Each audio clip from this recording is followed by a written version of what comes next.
Bapak dan Ibu serta saudara-saudari terkasih, marilah kita dengarkan sejenak renungan harian hari Sabtu 6 November 2021 yang diambil dari Injil Lukas bab 16 ayat 9 sampai dengan 15. Marilah kita dengarkan sejenak bacaannya. Semoga Tuhan beserta kita sekarang dan selama-lamanya. Inilah Injil Yesus Kristus menurut Lukas. Dimuliakanlah Tuhan. Dan aku berkata kepadamu, ikatlah persahabatan dengan mempergunakan mamon yang tidak jujur, supaya jika mamon itu tidak dapat menolong lagi, kamu diterima di dalam kemah abadi. Barang siapa setia dalam perkara-perkara kecil, ia setia juga dalam perkara-perkara besar. Dan barang siapa tidak benar dalam perkara-perkara kecil, ia tidak benar juga dalam perkara-perkara besar. Jadi, jikalau kamu tidak setia dalam hal mamon yang tidak jujur, siapakah yang akan mempercayakan kepadamu harta yang sesungguhnya? Dan jikalau kamu tidak setia dalam harta orang lain, siapakah yang akan menyerahkan hartamu sendiri kepadamu? Seorang hamba tidak dapat mengabdi kepada dua tuan, karena jika demikian ia akan membenci yang seorang dan mengasihi yang lain, atau ia akan setia kepada yang seorang dan tidak mengindahkan yang lain. Kamu tidak dapat mengabdi kepada Allah dan kepada Mamon. Semuanya itu didengar oleh orang-orang Farisi, hamba-hamba uang itu, dan mereka mencemoohkan dia. Lalu ia berkata kepada mereka, kamu membenarkan diri di hadapan orang, tetapi Allah mengetahui hatimu, sebab apa yang dikagumi manusia dibenci oleh Allah. Demikianlah sabda Tuhan. Terpujilah Kristus. Bapak dan Ibu serta saudara-saudari terkasih, dalam bacaan Lukas bab 16 ayat 9 bisa kita tanggapi secara real. Demikian ikatlah persahabatan dengan mempergunakan mamon yang tidak jujur. Maka saya menganggapnya sebuah peringatan terhadap ketamakan, atau juga sebuah nilai sebagai sebuah perintah untuk berhati-hati dan setia.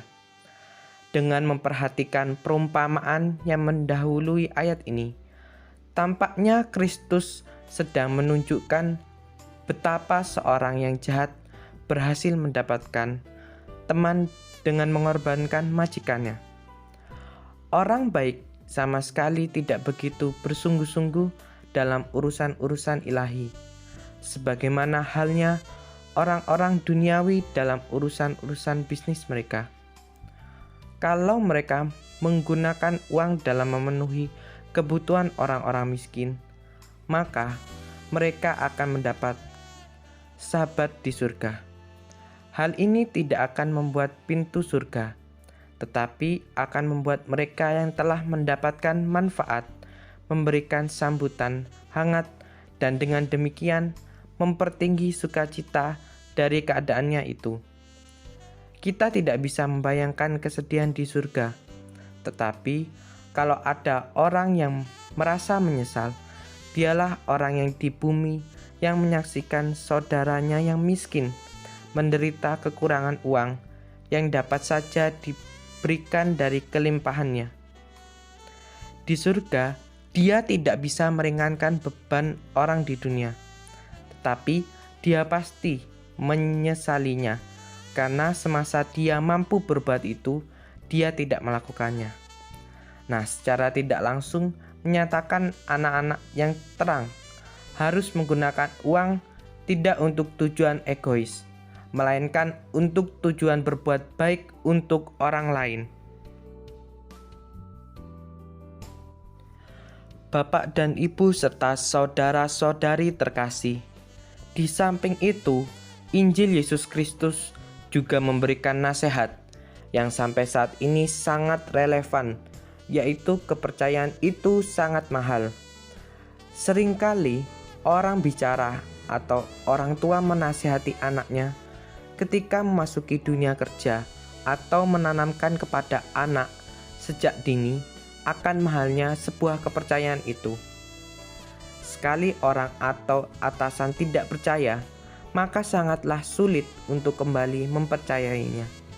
Karena itu, jangan sia-siakan kepercayaan yang diberikan kepada kita. Orang bisa diberi kepercayaan besar, itu tidak mendapatkan secara tiba-tiba, tetapi pasti diperoleh secara bertahap dan dimulai dari kepercayaan yang kecil-kecil lebih dulu, dan itu merupakan suatu proses yang berkelanjutan. Bapak dan Ibu serta saudara-saudari terkasih, dalam bacaan Injil hari ini juga bisa kita tinjau lagi tentang seorang hamba yang tidak mungkin bisa menjadi hamba yang baik ketika hamba itu mengabdi kepada dua tuan atau majikan. Tentu pasti ada salah satu yang diperlakukan tidak adil atau pilih kasih. Dia akan mengasihi tuan yang satu dan membenci tuan lainnya. Artinya, dalam hidup dan kehidupan, itu tidak mungkin kita mengabdi kepada Allah dan kepada Mammon. Bagaimana langkah yang bijak terkait dengan perihal tersebut? Bapak Ibu, uang juga penting karena dapat mendukung salah satu syarat untuk mendapatkan bahagia.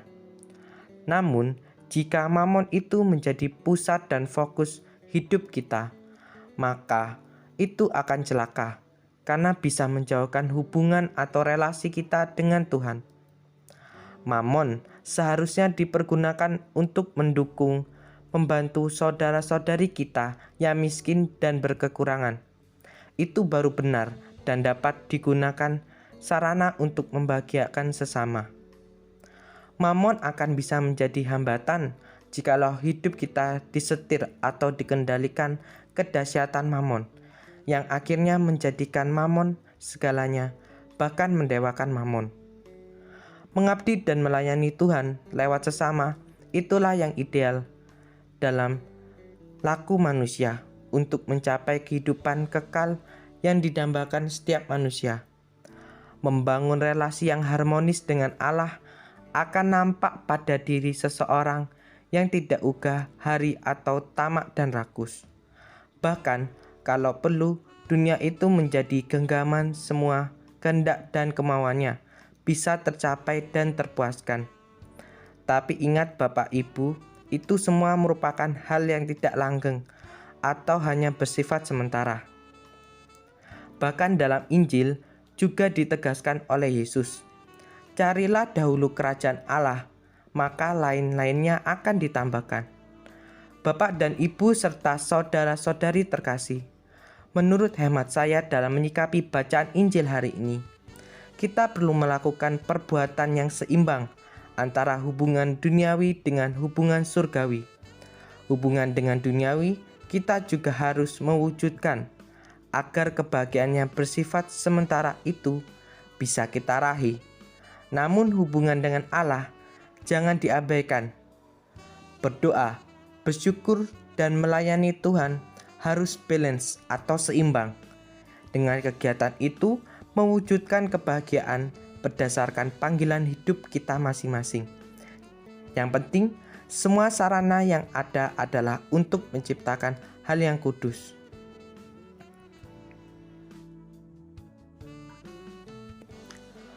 Bapak dan Ibu serta saudara-saudari terkasih, kesimpulan yang dapat kita ungkapkan dalam renungan pada saat ini adalah: yang pertama, kita tidak mungkin bisa mengabdi kepada dua tuan, yaitu Allah dan Mammon.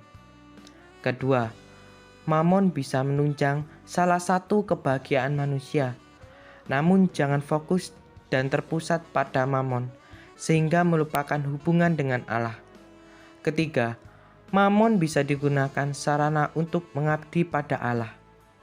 Keempat, keseimbangan hidup perlu diwujudkan dalam menempatkan Allah dalam hidup kita, dan Mammon sebagai sarana penunjang saja. Yang kelima, kepercayaan yang diberikan orang itu jangan sampai disalahgunakan, karena kepercayaan itu mahal harganya. Demikian renungan yang dapat saya sampaikan. Terima kasih dan berkah dalam.